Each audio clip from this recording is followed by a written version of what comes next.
Muy buenos días. Como estamos en la quinta semana ya despidiéndonos de este apasionante libro de Eclesiastés, he pensado que tal vez hayan algunas preguntas que han quedado pendientes en tu mente y en tu corazón, porque obviamente que no hemos podido estudiar ni señalar cada versículo del libro porque el tiempo no lo permite. Pero sí quiero dar la oportunidad para que si hay inquietudes en tu corazón acerca de algo de lo que hemos dicho que no ha quedado suficientemente claro, o que en la lectura propia del libro no estés comprendiendo bien, puedes enviarnos tus preguntas. Vamos a intentar recopilarlas y emitir un especial que ya vamos a publicar el día y la hora para poder dar respuesta a esas preguntas que nos hagáis llegar. Eh, Podéis dejar vuestras preguntas en el mismo chat que tenemos aquí en YouTube, o si no, puedes enviarlas por correo electrónico a iglesiaevangelicarevive@gmail.com. Vuelvo a repetirlo, iglesiaevangelicarevive@gmail.com. Solo con esa condición, que sean preguntas referidas a los temas que hemos estado hablando o en relación a la interpretación de este apasionante libro de Eclesiastés. Quiero en esta mañana recordarnos la idea principal que a lo largo de estas 4 semanas anteriores hemos mencionado varias veces y que encaja perfectamente en las conclusiones que Salomón nos va a dar en estos últimos capítulos. Es la siguiente. Eclesiastés nos enseña que el significado de la vida solo se encuentra al seguir la dirección y el propósito de Dios para ella. Podemos disfrutar de lo bueno de la vida como un regalo suyo, obedeciendo sus mandamientos al ponerle en primer lugar y confiando en Dios, aceptar las cosas difíciles, tristes y absurdas de la vida, sabiendo que al final Dios ha de juzgar la vida de toda persona. Al llegar a este capítulo 10, Salomón nos presenta una serie de proverbios. Hay una secuencia que la estamos mencionando porque básicamente lo que Salomón hace es contrastar la sabiduría con la necedad.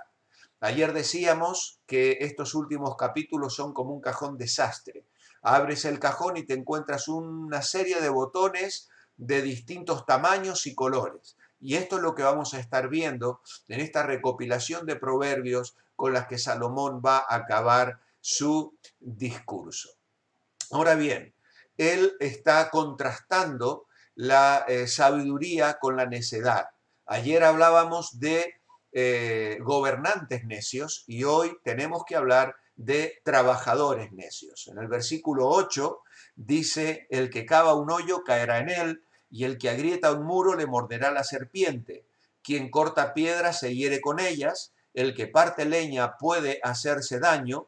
Si se embota el hierro y su filo no es aguzado, hay que añadir entonces más fuerza, pero la sabiduría es provechosa para dirigir.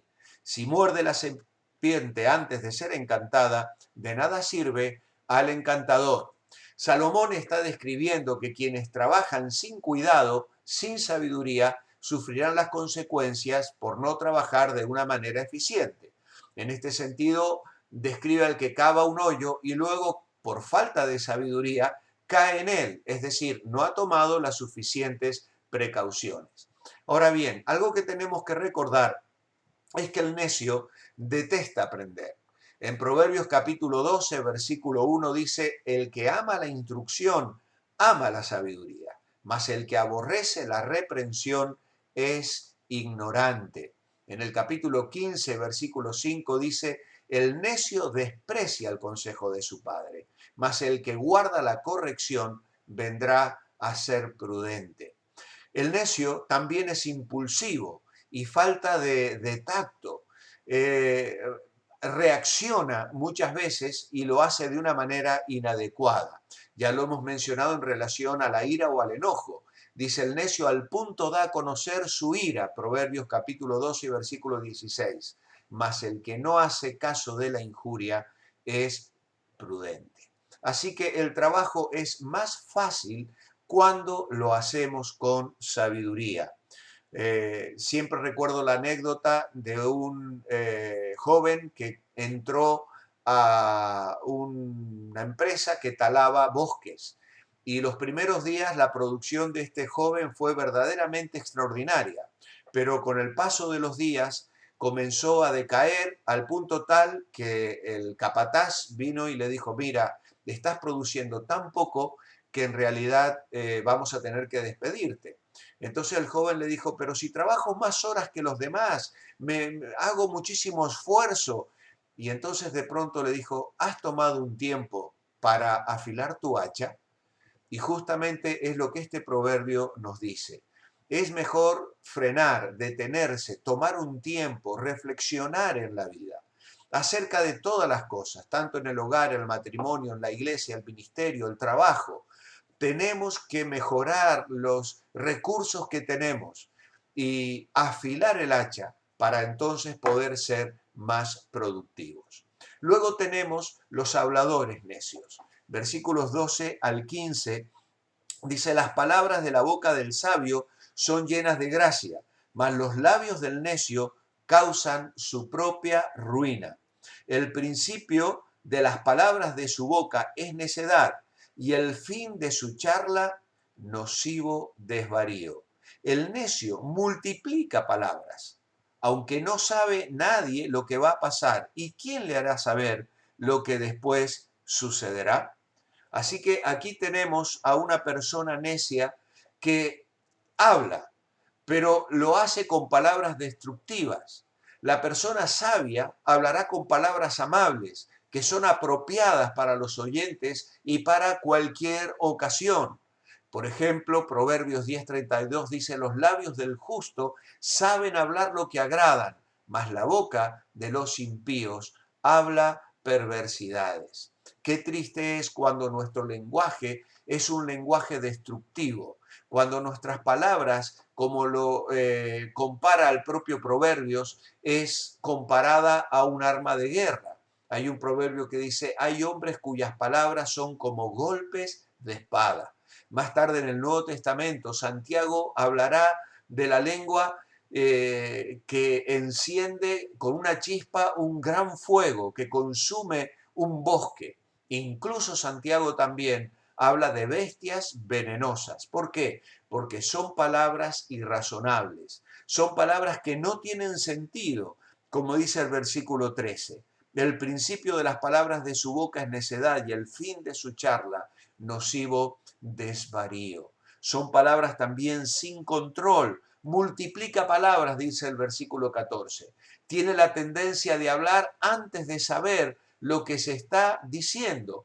Y de esto también nos explica Proverbios capítulo 15, versículo 2. La lengua de los sabios adornará la sabiduría, mas la boca de los necios hablará sandeces. Qué triste es cuando hay palabras irrazonables, palabras sin control y también palabras jactanciosas. Dice el versículo 15, el trabajo de los necios los fatiga porque no saben por dónde ir a la ciudad, dice aquí el versículo 15. Es decir, hablan acerca del futuro como si ellos lo supieran todo, pero en realidad no saben realmente lo que será. Nos dice Proverbios 27:1, no te jactes del día de mañana porque no sabes qué dará de sí el día.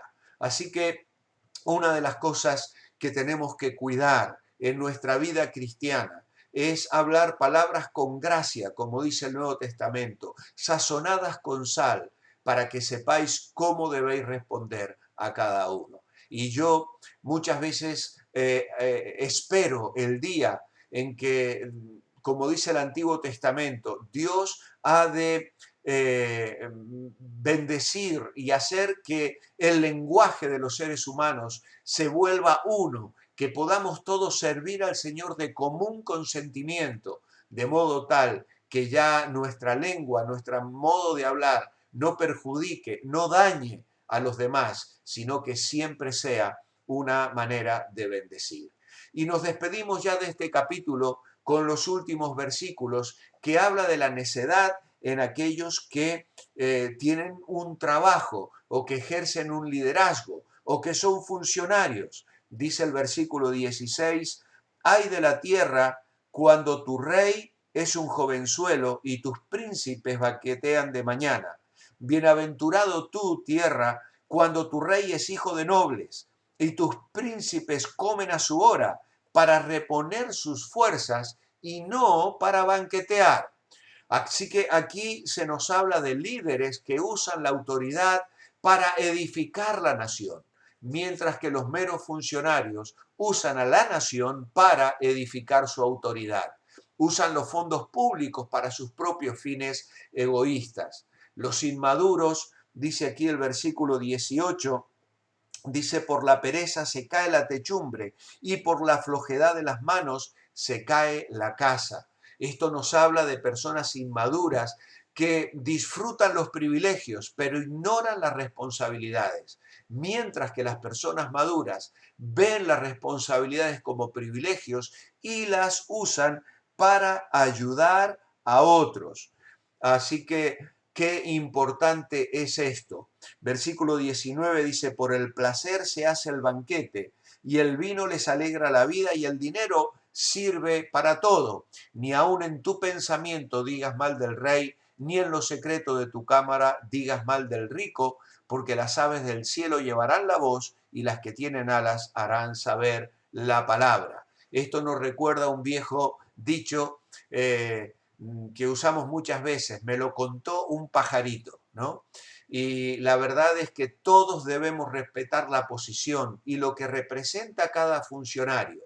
Lamentablemente, la filosofía personal de funcionarios necios es ser indiferentes a las responsabilidades del cargo que ocupan. Y lamentablemente, como ya hemos visto, una de las cosas que nos sorprende al mirar la sabiduría debajo del sol es que muchas veces personas que ejercen liderazgo y tienen puestos de responsabilidad, en realidad en sus vidas son necios, carecen de la sabiduría espiritual que les permite enfocar la vida de una manera sabia y que bendiga y edifique la vida de los demás. Por esa razón, en esta mañana, mi oración personal es la siguiente. Amado Padre Celestial, ayúdame a respetar a las autoridades que has puesto sobre mí y sobre la nación a la que pertenezco. Yo tengo que orar por ellos, como tú me enseñas en tu palabra. Pero Señor, te ruego, sobre todo, que ellos puedan conocerte, que reciban sabiduría de lo alto. Señor, quita de sus ojos la ceguera espiritual, para que dejen de vivir como necios y de actuar como necios y de comunicar a sus pueblos la necedad de sus corazones. Que ellos, Señor, se quebranten delante de la soberanía de un Dios todopoderoso, lleno de amor y de misericordia, que quiere salvar a los seres humanos y que quiere bendecir a las naciones. Tú eres mi Padre y hoy clamo por mis gobernantes. Les espero mañana a las 9:30 para seguirme meditando en este hermoso libro de Eclesiastés. Que el Señor os bendiga.